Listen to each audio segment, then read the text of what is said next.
स्वामिनीच्या YouTube चॅनलवरून ऐकायला विसरू नका. कथा नवरात्रीची. घटस्थापनेपासून विजयादशमीपर्यंत दररोज देवीच्या विविध रूपांचं, सामर्थ्याचं आणि पराक्रमाचं दर्शन घडवणारी कथामाला. कथा नवरात्रीची आता स्वामिनीच्या YouTube चॅनलवर. आजच स्वामिनी सारीज पुणे या YouTube, फेसबुक आणि Instagram या सोशल मीडिया प्लॅटफॉर्मला भेट द्या, सबस्क्राइब करा आणि स्वामिनीशी कनेक्ट व्हा. स्वामिनी विजिलँड बिल्डिंग, कुमठेकर रोड, पुणे. साड्यांची महाराणी स्वामिनी. मानवी जीवनात, समाजात स्वास्थ्य व आनंद नांदावा, नवीन पिढीला हा सांस्कृतिक वारसा समजावा म्हणून ही मालिका सादर करीत आहोत. याद्वारे कुठल्याही अंधश्रद्धेचे अथवा अनिष्ट प्रथेचे आम्ही समर्थन करत नसून कुणाच्याही भावना दुखावण्याचा आमचा हेतू नाही. स्वामिनी, साड्यांची महाराणी. देण्याघेण्यासाठीच्या साड्यांपासून ते नववधूच्या साड्यांच्या खरेदीसाठी महाराष्ट्रातील एकमेव 3 मजली प्रशस्त वातानुकूलित दालन स्वामिनी. साड्यांची महाराणी स्वामिनी.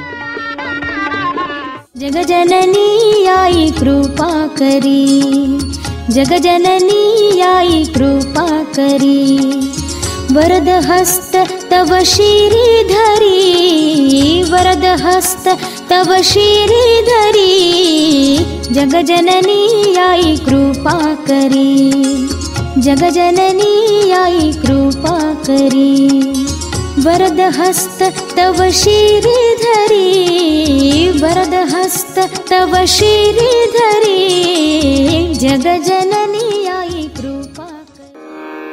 सर्वमंगल मांगल्ये, सर्वमंगल मांगल्ये, शिवे सर्वार्थ साधिके,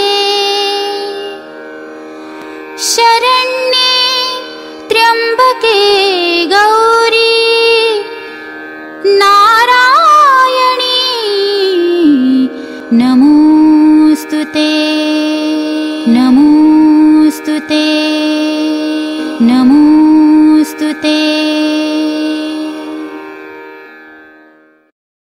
आजी, या स्तोत्राचा अर्थ काय ग?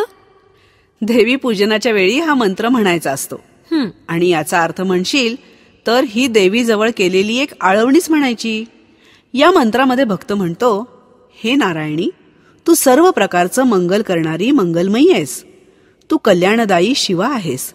सर्व पुरुषार्थ सिद्ध करणाऱ्या, शरण आलेल्यांना अभय देणारी तू गौरी असून तुला माझा नमस्कार असो. भारतात शिव आणि शक्तीची उपासना वेदपूर्व कालापासून सुरू आहे. श्रीकृष्णानं शिवाला पुरुष आणि शक्तीला प्रकृती म्हणून संबोधलंय. प्रकृती या पुरुषाच्या साह्यानं विश्वाची निर्मिती करते म्हणून तिला विश्वजननी असं म्हणतात. त्वं परा प्रकृतिः साक्षात् ब्रह्मणः परमात्मनः,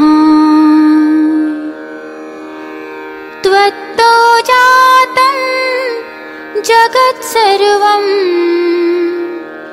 त्वं जगज्जननी शिवे.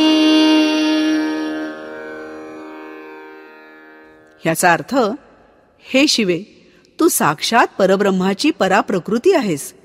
तू जगत जननी असून तुझ्यामुळेच या जगाची उत्पत्ती होते. जगाची उत्पत्ती म्हणजे? अगं, या पृथ्वीवर माणसांचं अस्तित्वच आपल्याला खूप मोठं वाटत असतं.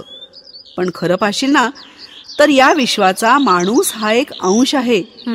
आपल्या भोवतालची सृष्टी, तिचं कार्य, याचा वाहक कोण, असा विचार कधी केलायस?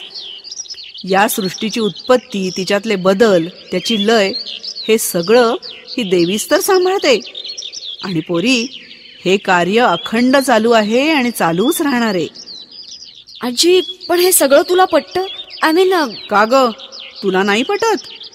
तुमच्या सायन्स प्रमाणे कदाचित माझं म्हणणं तुला चुकीचं वाटत असेल, पण माणसांच्या आवाक्या पलीकडे अशी एक शक्ती आहे एवढं तरी मान्य आहे ना तुझ्या सायन्सला. त्यालाच आम्ही देव किंवा देवी म्हणतो. आज कदाचित थोडेसे संदर्भ बदलले असतील, पण तिचं अस्तित्व आहे हे मान्य करायलाच हवं. पण आजी, देवीला वेगवेगळी नावं का असतात?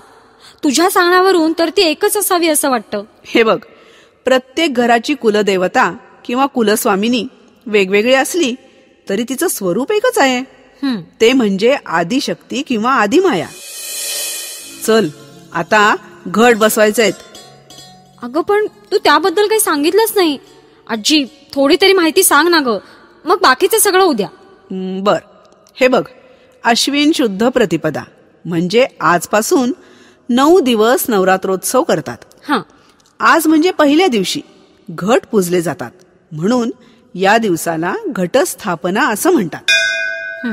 ब्रह्मदेवाच्या वरामुळे उन्मत्त झालेल्या साधू संतांचा छळ करणाऱ्या मधुकैटभ, महिषासूर आणि शुंभ निशुंभ या राक्षसांचा देवीनं निरनिराळे अवतार घेऊन त्यांचा वध केला आणि मानव जातीचं रक्षण केलं. तिची आठवण म्हणून अश्विन शुद्ध प्रतिपदेपासून शुद्ध नवमी पर्यंत जो उत्सव साजरा केला जातो त्याला नवरात्र म्हणतात. आणि आजी, रावणालाही रामाने याच काळात मारलं ना ग? हो, श्रीरामानं रावणाचा वध आपल्या हातून व्हावा यासाठी नवरात्र जागवून देवीची आराधना केली होती. तेव्हा दुर्गादेवी प्रसन्न झाली आणि श्रीरामाची इच्छा पूर्ण झाली. म्हणूनच देवीची पूजा वर्षभर होत असली तरी नवरात्रातील पूजेला अनन्यसाधारण महत्व आहे. आज आता घट बसवायचे म्हणजे देवीची स्थापनाच करायची. देव्हाऱ्यासमोर सडा घालायचा, त्याच्यावर छोटा मातीचा घट ठेवायचा. या घटामध्ये शुद्ध पाणी, नाणी आणि सुपारी ठेवायची. घटाच्या तोंडावर 5 पानं आणि डहाळी ठेवून मध्यभागी नारळ ठेवायचा. याला कलशरोपण म्हणतात. या कलशाच्या पायथ्याशी एका परडीत चाळलेली शुद्ध माती टाकून त्यामध्ये 9 प्रकारची धान्य पेरावीत. याला अंकुशरोपण असं म्हणतात. या पेरलेल्या धान्यावर रोज पाणी शिंपडलं असता हे छोटंसं शेत फुलून येतं. घराघरामध्ये धनधान्याची समृद्धी व्हावी असा हेतू यामागे असतो. आजी, पण लगेच हे पेरलेलं धान्य उगवून येतं? अगं येतं तर. 9व्या दिवसापर्यंत छान डवरून येतं बघ. आणि या शेताच्या एका बाजूला घंटेची, दुसऱ्या बाजूला शंखाची आणि मध्यभागी निरांजनाची स्थापना करून कलशाच्या मागं देवीची प्रतिमा आणि मूर्ती ठेवायची. घंटानाद हा देवीला आवाहन करण्यासाठी, शंखध्वनी हा पावित्र्यासाठी, तर निरांजन हे देवीचं तेज किंवा शक्ती म्हणून ठेवलं जातं. हे निरांजन म्हणजे नंदादीप 9 दिवस 9 रात्र अखंड तेवत ठेवावा. म्हणून नवरात्रीच्या दिवसात तू देव्हाराच्या आसपासच असतेस ना? अगं, आजवर सगळं केलंय आम्ही, त्यामुळे आताही मन गप्प बसत नाही. बर, पुढचं ऐक. सगळी स्थापना झाल्यावर कलशाला हार घालून झेंडूच्या फुलांची माळ चढवावी. याबद्दल एक कथा सांगितली जाते. ज्यावेळी महिषासूर राक्षसाशी देवी युद्ध करत होती ना, त्यावेळी देवीच्या सैन्यातील अनेक भैरव मारले गेले. देवीच्या कृपेने हे सर्व भैरव झेंडूची फुलं म्हणून प्रसिद्ध पावले. म्हणून त्यांचं स्मरण करण्यासाठी झेंडूची माळ घातली जाते. या दिवसात घरातल्या दारांना, खिडक्यांना फुलांच्या माळा लावल्या जातात.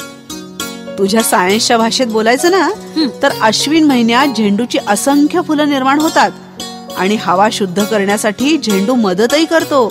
म्हणून याच फुलांचे हार केले जातात. हा पॉइंट मला अगदी मनापासून पटला.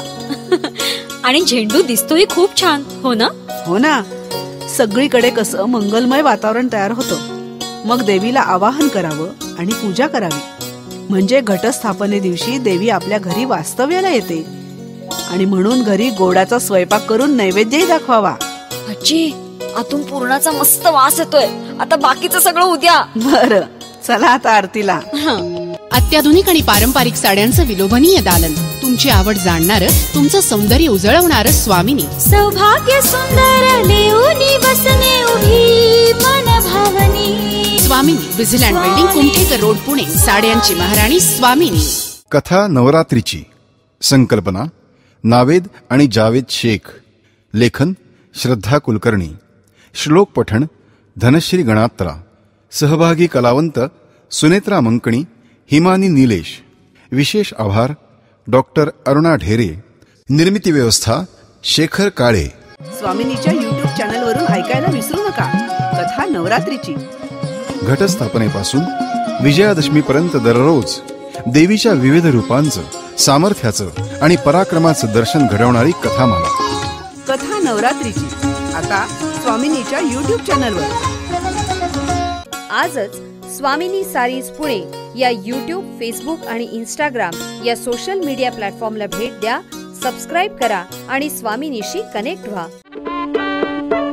देण्या घेण्यासाठीच्या साड्यांपासून ते नववधूच्या साड्यांच्या खरेदीसाठी महाराष्ट्रातील एकमेव 3 मजली प्रशस्त वातानुकूलित दालन स्वामिनी. साड्यांची महाराणी स्वामिनी.